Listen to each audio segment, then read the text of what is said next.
მოგესალმებით ბათუმელების პირდაპირ ეთერში, ჩვენ ბათუმში ვართ საკონსტიტუციო სასამართლოსთან, რომელიც უკვე ტრადიციული შეკრების ადგილია პროევროპული აქციისთვის. პროევროპული აქცია გრძელდება საქართველოში.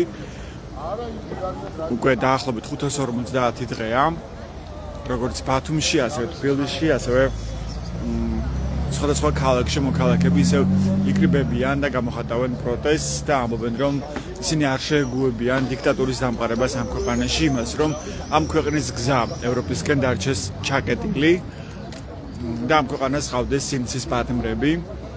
დღეს კიდევ რამდენიმე საქმეზე დადგა განაჩენი, მაგალითად ლევან ხაბეიშვილი პოლიტიკური პარტია ნაცნობრივი მოძრაობის ხელმძღვანელს მიუსაჯეს 2 წელიწად ნახევრით თავისუფლების აღკვეთა.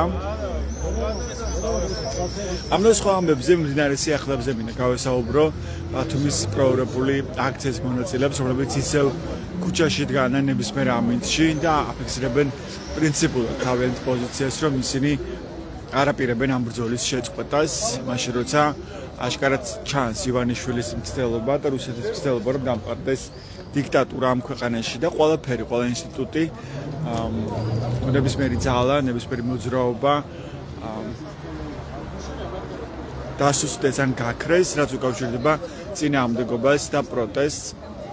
ჩვენ ხედავთ, როგორ ცდილობს სხვადასხვა რეპრესიული კანონებით თუ მიდგომებით ოცნების მთავრობა, რომ ჩაახშოს წინააღმდეგობა ქვეყანაში. რეპრესიულ კანონზე იღებს ოცნების მთავრობა, რომ გაქრეს ქვეყანაში პროტესტი წინააღმდეგობა, მაგრამ ამის მიუხედავად მაინც მოქალაქეები დგანან ქუჩაში და გამოხატავენ პროტესტს ყოველდღიურ რეჟიმში. მე გავესაუბროთ აქციის მონაწილეებს. გიორგი, მინდა თქვენ გაგესაუბროთ, მოგესალმებით ბათუმელების პირდაპირ ეთერში. რა შეგიძლიათ გითხრათ აი ბოლო ამბებზე, რა ეტაპზეა თქვენ დაგურებით ახლა ივანიშვილის მცდელობები, რომ დაამყაროს დიქტატურა ამ ქვეყანაში. დღეს კიდევ რამდენიმე საქმეზე დადგა განაჩენი, მათ შორის ლევან ხაბეიშვილის საქმეზე, რომელიც არის აცმოძრაობის ერთ-ერთი ლიდერი და მას 2 წელიწად ნახევრით მიუსაჯეს თავისუფლების აღკვეთა. რა საჩვენებს მათ შორის ეს შემთხვევა? მოგესალმებით პირველ რიგში, აქცია გრძელდება უწყვეტი ბათუმში, ეს არის შესაძლებელი. ეს ნახეთ ივანიშვილის რეჟიმის კიდევ ერთი განავითარა დიქტატურის ტერორიზმის ადამიანის გამოხატვის თავისუფლების გამო მიუსაჯეს 2 წელიწადს უკვე. თქმა უნდა, ეს მიუღებელი არის და ეს პრეზიდენტს იმისა, რომ ადამიანები გამოხატვის თავისუფლებას აიღებენ, გარდა იმისა, რომ ივანიშვილის რეჟიმი იჭერს ადამიანებს როგორც იმისა, უბრალოდ საქმე ეხება უკვე სიტყვის და გამოხატვის თავისუფლებას. ეს ყველაფერი მიუთითებს იმას, რომ დიქტატურა კიდევ უფრო ძლიერდება, მაგრამ ჩვენ არ ვაპირებთ გაჩერებას, ყველაზე მნიშვნელოვანი ეს არის, ერთმანეთს გავართ, ძლიერდება უცხოელი პროტესტი, ყველაფრის წინააღმდეგ. ერთადერთი ამბავი არის კიდევ ერთხელ, რომ გავერთიანდეთ და გავერთიანდეთ ძალებით შევეწინააღმდეგოთ დიქტატურას. რა რესურსები რჩება ახლა ამისთვის, რომ რაღაც უფრო მეტი ძალა მოიკრიბოს წინააღმდეგობამ და არ მისცეს საშუალება რუსეთს, რომ აქ დამყარდეს ფაქტობრივად რუსეთი და რუსეთის ინტერესები? ერთადერთი წინააღმდეგობის მთავარი ბერკეტი ჩემი აზრით არის ერთიანობა და ის ალიანსი, რომელსაც ეს პოლიტიკური პარტიები ქმნიან, შესაძლებელია იქცეს და გარდაიქმნას იმ ძირითად, რაც უბრალოდ წააღწევს ამ რეჟიმს. ერთადერთი საზოგადოების კონსოლიდაცია კიდევ ერთხელ და ერთიანობით, ერთიანი მიწოლით კიდევ ერთხელ ამ შეფასების დამარცხება. მადლობა, ეს გიორგი ჩხაიძე იყო, თქვენ მას უსმენთ ჩვენს პირდაპირ ეთერში. მოდი გავისაუბროთ აქციის სხვა მონაწილეებს. დავით რობაქიძეს ხედავ, ლეიბორისტული პარტიის ერთ-ერთ ლიდერს. საღამოშტობისა ბატონო დავით, თქვენ მინდა რომ გაგესაუბროთ, შეიძლება ხო? საღამოშტობისა. მოგეთ მოგვიყევით, პირველ რიგში უმაღლეს საბჭოში რა ხდება თქვენი დაკვირვებით? იქ დავით გაბაიძეს შეუწყვიტეს უფლებამოსილება, გადავიდა წყლის ალიანსში. და შესული იყო წესით ასალორ ტკიფანიძე, მას უწევდა სიით შესვლა უმაღლეს საბჭოში. ცნობილია ასალორ ტკიფანიძე როგორც აქტიური მხარდამჭერი და პროპაგანდისტი ქართული ოცნების, ის ჩართული იყო სხვა კამპანიაში, მაგრამ არ შევიდა ასალორ ტკიფანიძე, აღმოჩნდა რომ შეცვალა ეს საარჩევნო მისია ქართული ოცნებამ და შევიდა სულ სხვა ადამიანი, რომელიც იყო სიით 26-ე. და არა მე-18, როგორც ის იყო ასალორ ტკიფანიძის შემთხვევაში. რა ჩვენ ამ ამბავმა თქვენთვის? რასთან გვაქვს საქმე? სამწუხაროდ შემოჯობა ჩვენ ბევრი ბევრის მომსწრე ვარ და ბევრის გადამტანი ვარ ამ ქალაქში და ამ ქვეყანაში. მე არ ვიტყოდი რომ ეკუთვნოდა და ფეხი გადააბიჯეს ან ვარია თქმევიეს. საერთოდ საარჩევნო კანონმდებლობით იმ შემთხვევაში ხდებოდა სიიდან ადამიანის ამოღება თუ ის პირადი განცხადების საფუძველზე იტყოდა ვარს. ანუ მისი თანხმობა არის აუცილებელი, ხო, რომ ის აღარ შეცვალეს შეცვალეს უკვე მაგი აღარ ვიცი, იმიტომ რომ სამწუხაროდ როგორც დადასტურდა უსკოს მიმართა უმაღლესმა საბჭომ ბატონმა ანანიძემ გააკეთა თუ არ ვწდები განცხადება ცოტრი ანანიძემ, ხო, რომელიც არის უმაღლესი საბჭოს თავმჯდომარე. ხო, რა სახელს აფუჭებს ესე ახალგაზრდა ბიჭი, ხო და გააკეთა განცხადება და მიმართეთო უმაღლეს საბჭოსო და მათმაო უსკოს. ხო ბოდიში უმაღლეს საარჩევნო კომისიასო და მათმაო ეს რამოდენიმე ადამიანი ამოიღესო და გააუქმესო რა სიიდანო ჯერ ვის ქონდა იმის გაუქმების უფლება ერთი და მეორე ანუ პარტია მოითხოვა, პარტია ქართულოსაგებია მოითხოვა თავისივე პარტიული სიის შეცვლა. ამას ამის უფლება არ ჰქონდა თქვენებმა. მაყურებელმა კარგად იცის რომ საარჩევნები იყო 2 წლის უკან. და თუ ესენი არ უნდათ სიაში, რატო 2 წლის უკან არ ამოიღეს, ხო? მე შემიძლია ვთქვა ისე რა, ძალიან უხეშად რომ სულში ჩააფურთხეს. ვის? იმ ხალხს ვიციდან ამოყარეს.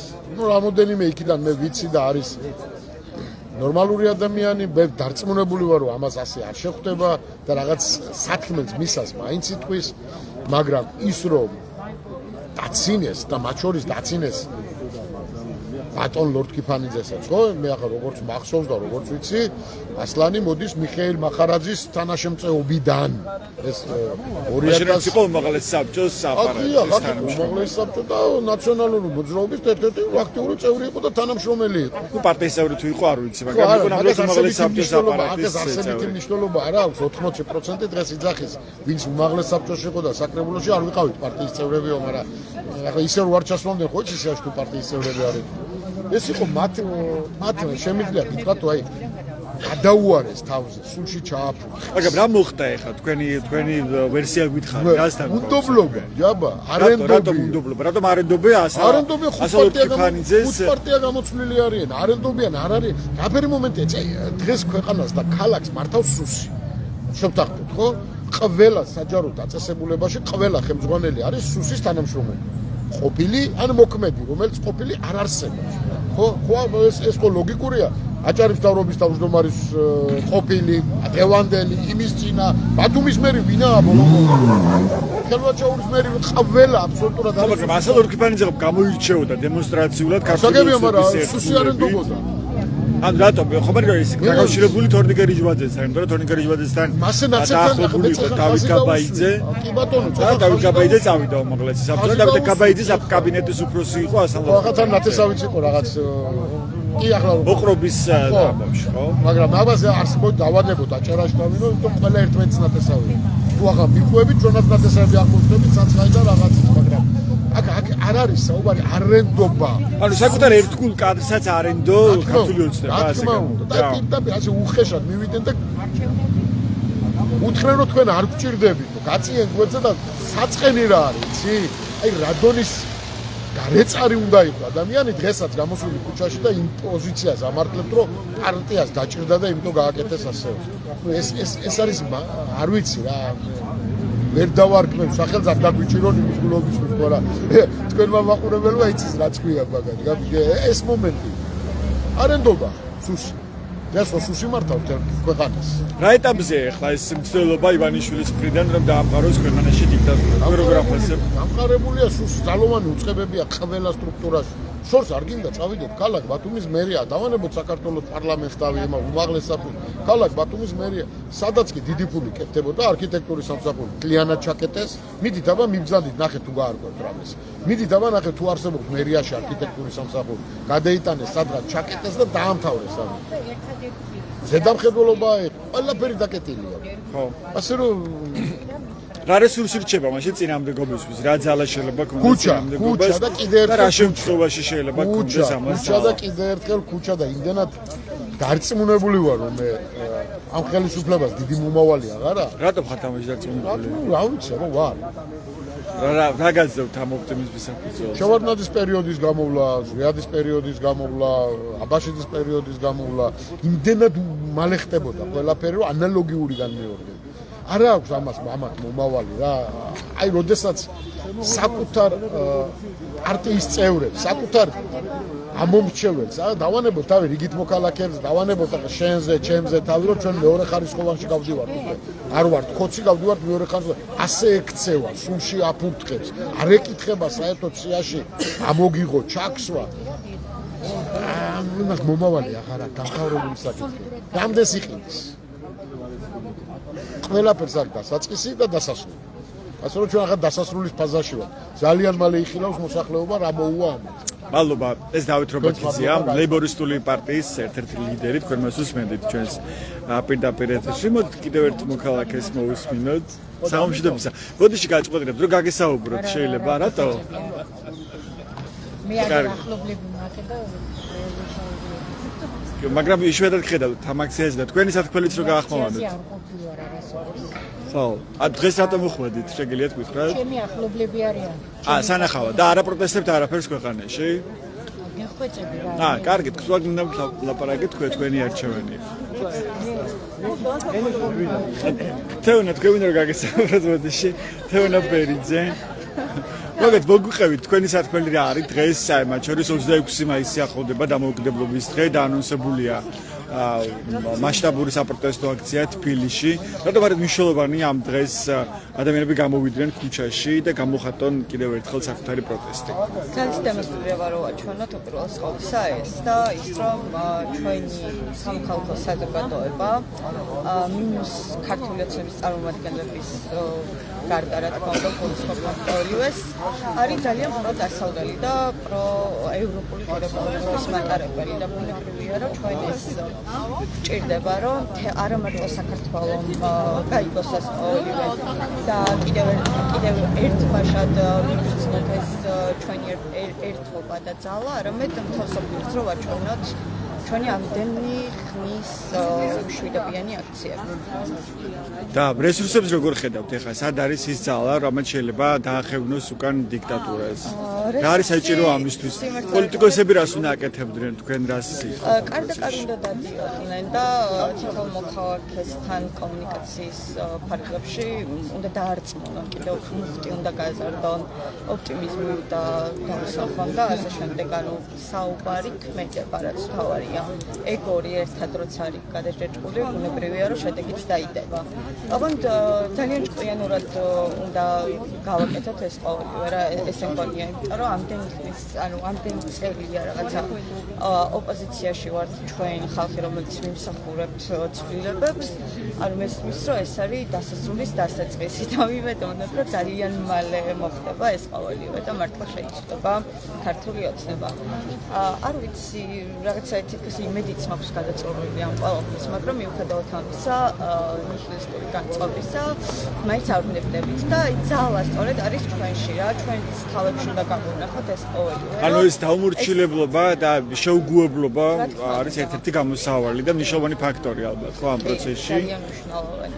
რომ არასოდეს არ იფიქროს დიქტატორმა, რომ მას გამოსცდის დიქტატურის დამყარება ქვეყანაში. იმიტომ რომ არაერთხელ მithქვას და კიდევ განმეორდებით მას ეთერში, რომ ანუ ხოცებისგან განსხვავებით ჩვენ ადამიანები ვართ და ადამიანური რესურსი ზოგადად აი ყოველდღიურად გამოსვლა თუნდაც ქუჩაში და რამდენიმე საათის დახარჯვა აქვს, როდესაც სხვა პირადი ცხოვრებაც გაგვაჩნია და განვითარებისთვის უნდა ცხოვრობდეთ და უნდა ვიწოდეთ.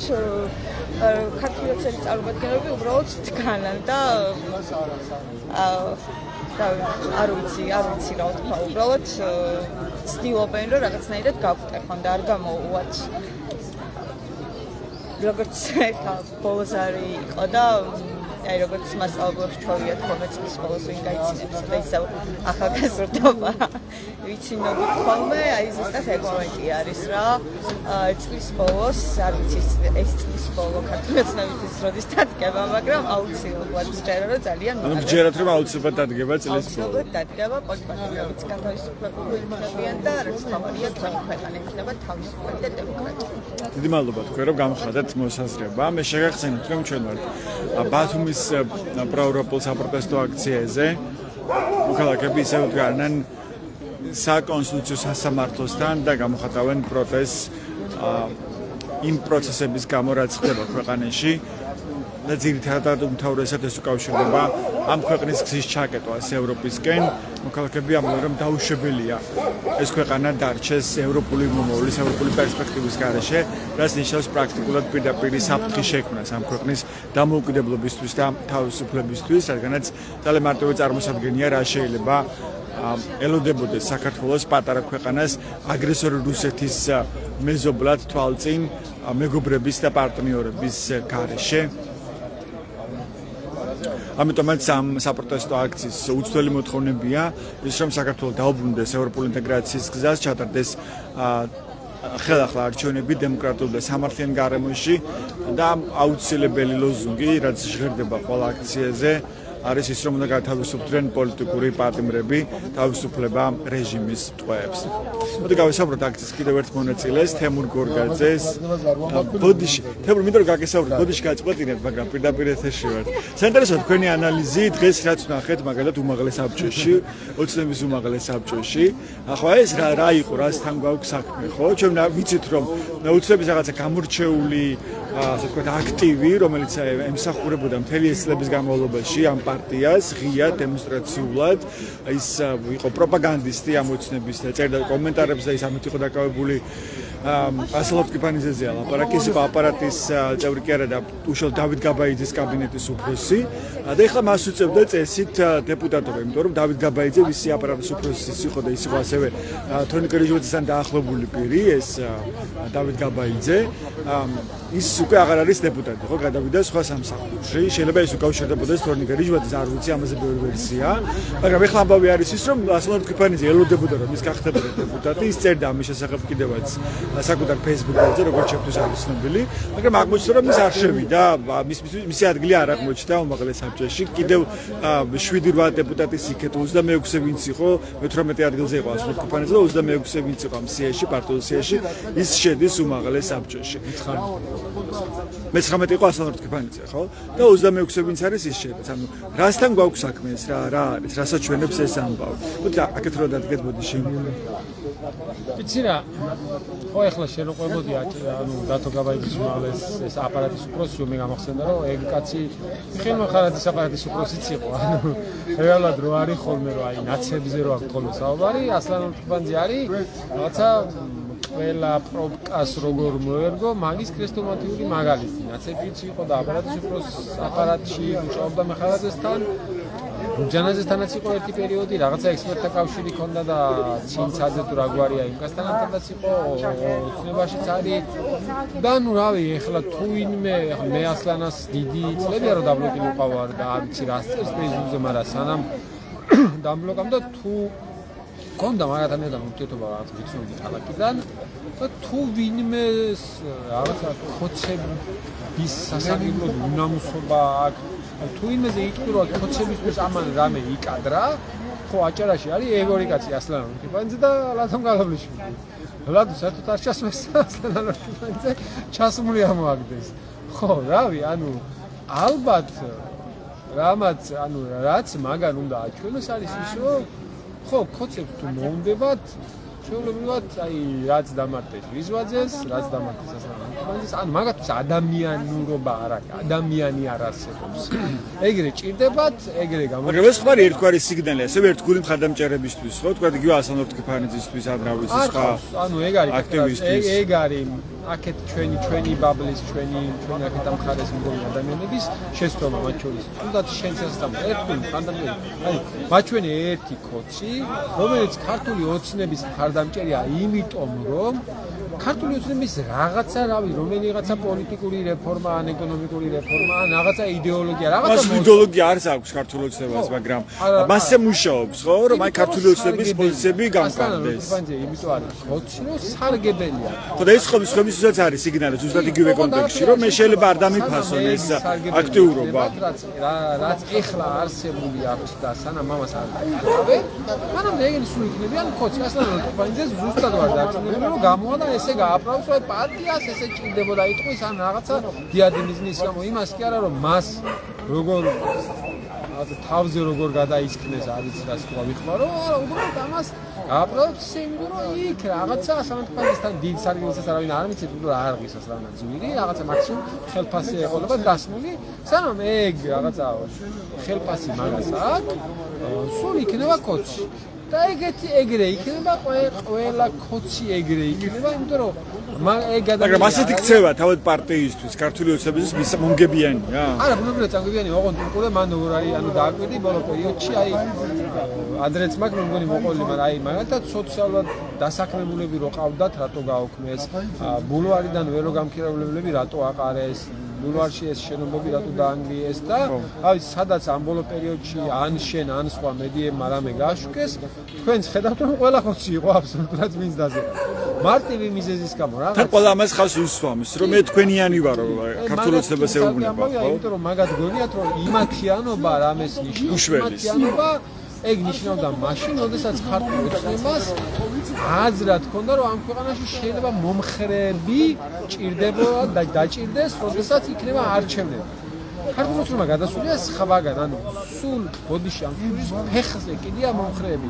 რამდენი პროცენტით დაჭირდება, იმდენს დაწერს. აღარ ჭირდება, ანუ ესენი მაგისტრის არის ტვირთი, ანუ რაღაცა რომ უნდა არჩინოს, სიტყვაზე ასლანო მოთხიბანზე არის ტვირთი და აღარ არის კრიზისია ქვეყანაში და აღარ ჭირდება ეგ ხალხი.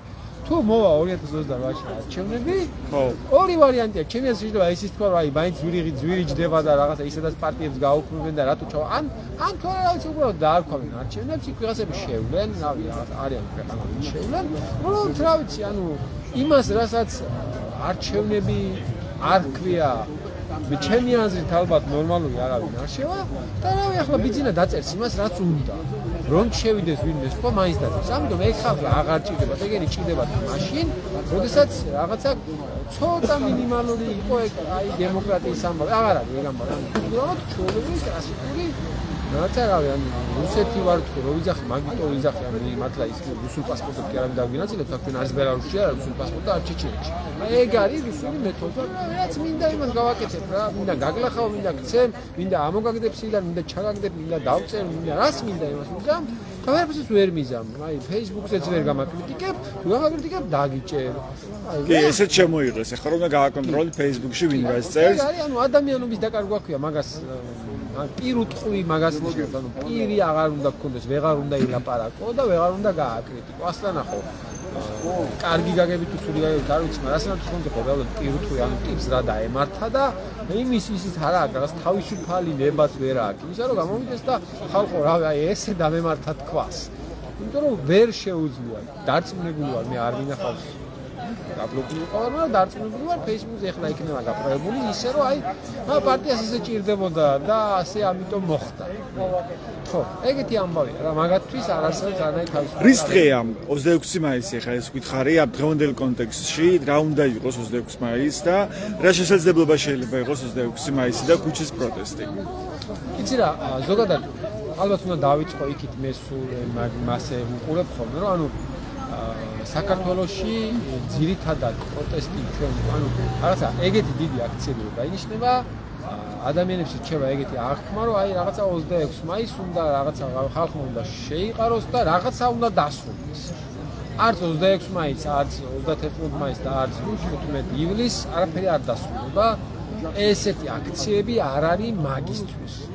მაგრამ ამასთანავე მაგალითად თქვენ რასაც ვაღიარებთ არ ვაღიარებთ მოგწონს არ მოგწონს მაგას არ აქვს შოა ფაქტებად რაც არის მაგალითად ევროკავშირის საქართველოსთან ურთიერთობები პრაქტიკულად გაწყვეტილია და რავი საქართველოს როგორც მიტაცებული მთავრობა არა მიტაცებული მთავრობას ავტომატურად ჩვენც ვაღიარებთ იმიტომ რომ რავი ჯარიმასაც ვიხდით და შუქნიშანზეც ვშევდებით მაგრამ ანუ როგორც დემოკრატიული გზით არჩეული საქართველოს მთავრობა ამ ხალხს კობახიძის კლანს არ აღიარებს არავინ აბსოლუტურად არავინ დედამიწის ზურგზე ეგეთი 2-3 ქვეყანა იყო და ორბანი წავიდა და ყაზახეთი თუ ვიღაც დარჩა ჩინელებიც კი არ აღიარებენ ის იმედი აქვს მაშინ კობახიძეს და ივანიშვილს პრაქტიკულად ძალის აი იმის რომ ეგენი ხო გარან ტყუის ანუ ნებისმიერ მაგრამ მოკავშირე ხო ჭირდებათ ეს მოკავშირე მას პრაქტიკულად აღარ ჩვენ მოკავშირე არის ორი რა ერთი რომ დანერგილი აქვს შექმნილი აქვს რეალურად რომ თვითონ არიან უმრავლესობაში ეს თავისი